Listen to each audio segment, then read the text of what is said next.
Hi everybody, we're back in my dining room studio, and today we're going to talk about handles. Before I get started, I just want to talk to you a little bit about what makes a good handle and how a handle functions. Here's some new mugs that I hand built, and I'm pretty happy with them. I just got the first layer of underglaze on them, so I still have more to do on these. But I wanted to show you with a good handle, you want the top of the handle a little below the rim. You want it centered on so that it has a really nice weight to it. If the handle is too far up, the weight of the cup and its contents tend to make it hang like this so that you have to pull it up. You really have to get a grip on it to hold it. So if you get that center down lower, it's going to feel better in your hand and it's going to hold nicer. We go wide across the top. We can stay wide or we narrow down to the bottom, but we want it wide at the top because that's what's going to take all the weight of the cup and the contents. So we want this as big as possible so we have lots of surface to surface contact, always looking for as much surface to surface contact as we can get so we make a really good join right there. Anyway, we bring it around, we attach it to the base, and that's what we're looking for. And we're going to make ear-shaped handles. That's a nice beginner handle. It's a classic handle. So that's what you're looking for. Ear-shaped, wide at the top, good connection, wrapping under here, centered nicely on your mug or your teapot, especially when you get to a teapot and heavier items. These are heavy, they have a lot of weight in them, they have a lot of water in them, so you want that nice down low where it's easy to hold. You don't want the handle too big because then you're holding it too far out. You don't want it so small that you can't get more. You need to get a couple, 2-3 fingers in a big pot and at least a couple of fingers into a cup handle. So take all those things into consideration when we're talking about functional wear. They have to function. So this is review. Again, we did this in class. We're going to pull a handle. I got some water here, and I've just kind of rolled this out a little bit to a little bit of a coil. I like a big knob of clay on top that I can hang on to as I pull. Today I'll be making a handle for that teapot I started in the soft slab demo. Got some lumps, I'm going to run my finger over it, and you're going to see that I'm going to keep rotating it and rotating it and rotating it, because when I squeeze down, I end up with a fat part and a skinny part. Okay, so if I keep doing it in the same direction, my handle's going to be skinny on one side and fat on the other. So I keep rotating it. Now if you pull too hard, it's going to come off. Then you'll know. You say, okay, that's what she was talking about. That's why I like a big knob of clay at the top, so I can just go grab some more clay and I can keep going. Okay, so you have to give it a good enough tug that you're actually making it longer, making it grow. I'm going to go grab some more of this clay, make it a little bit longer. But not so hard that you pull it off all together. As I rotate it around, I'm feeling pretty good about that. That's looking pretty good. I'm going to set my water aside. I'm going to hold it like this, and I'm going to cut this way towards me. The reason is because that's going to make it sit better on the pot. So when I put this part against the pot, it automatically pops it up into a little ear shape. So I'm going to just set this aside. When you pull a handle, it's very wet. And so it takes a minute to, excuse me, stepping out of the frame to get a towel. It takes a minute to dry. You don't want to try and attach that right now. It'd be really wet and it would just misbehave terribly. Okay, the other handle option that we had was to roll and slap.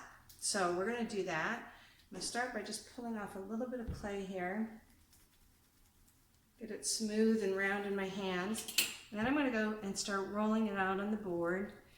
You'll get finger dents if you keep rolling in the same spot, so keep rolling it over back and forth. If you can roll with your hands, that's even better. I never learned how to do that, and I'm so used to rolling with my fingers now. So I just always change which side I'm rolling on so I don't get finger dents. And I'm pushing harder on one side than the other, and I'm kind of going to pull those hands apart a little bit because I want to turn this into a carrot shape is what I'm looking for. Now, that's looking pretty good. If, when you do this, I know at first you're going to struggle a little bit with this and you're going to have some lumps and bumps and dents. So if you want to bring that water out and add some water and go over this and smooth it, kind of do a hybrid where you smooth it like you pulled it, but you start by rolling it. It's not a bad idea, especially for beginners. That'll probably get you closer to what you want to do. Okay, so let me just dry my hand real quick. Now, you could use this as is and it'd be round all the way around. I like to take it in my hand like this and slap it down. Now this is a big handle because I'm going to put this on my teapot. That has it flat on one side and rounded on the other, and I like that. So that's just my personal preference. And I'm going to go ahead and make that ear shape. And I want to let that sit up also. So both of these handles are going to sit up for a little bit until they're ready to be applied to the teapot. All right, so here's my teapot from yesterday. I had the nice little chunky foot on it, as you remember. And I'm putting this handle up there. That's a pretty beefy handle for that pot. I think I'm liking this handle a little bit better. I tend to put my handles right on my seam because that covers them up a little bit. I have more clay on here than I'm going to need, so I'm going to trim some of this off. This is still pretty wet. I could have let it dry a little bit longer. I'll take some more of this off here too. There we go. A little bit more. Just keep kind of holding it up there and kind of intuit it, what's going to look best. Yeah, I'm feeling pretty good about that. It looks a little big right now. It's not the right shape. I'm going to work on the shape in a minute. I think I'm going to make it a little bit smaller. I think it's just a little bit too big for this nice, tall, thin pot. Take it a little bit off and then look and see how does it look. I think that's going to fit. So now I have to decide, whoops, come back here. I have to decide where I want this placement. And I'm going to have a lid, so that's going to change the center a little bit. So I'm going to put that up a little bit taller because I'll have a lid. So this is what I'm trying to decide. Now I think down a little bit more, right about here. All right, so feeling pretty good about that. I'm going to go ahead and mark it.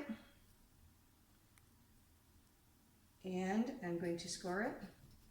Now this has been sitting up, so it's pretty dry. I want to give this a nice good score and then some big glops of gooey slip on here. The handle, of course, is softer. My handle is so soft, I don't even think I need to add any slip to it. You can see it's still pretty limp. So I'm going to set it on like this, and then I'm going to take a look at it. Do I like this shape? No. I want it to be more of an ear shape. Come up a little bit taller, more rounded here. Okay, I'm also going to check it this way. Is it straight? And it's not, it's crooked. It looks straight from the other direction, but it doesn't look straight now. Okay, I like the placement of this, so I'm going to go ahead and press that in. I just kind of smooth it a little bit here to transition it. And then let's double check this all again. Do I like this shape? Do I like this form? I'm feeling good about it. Double check it this way. I went ahead and pressed in here. And I'm going to clean up all that extra slip. I'm going to clean this up here. Smooth it.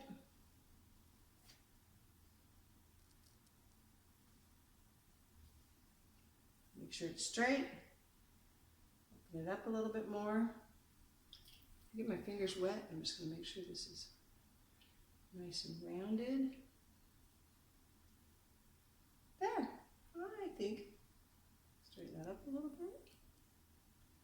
I think that'll do. So I'm going to set that aside and let it set up for a little bit. And then I'll go back and check that shape later. And stay tuned. We're going to have a video coming up next on lids, and we'll also do spouts.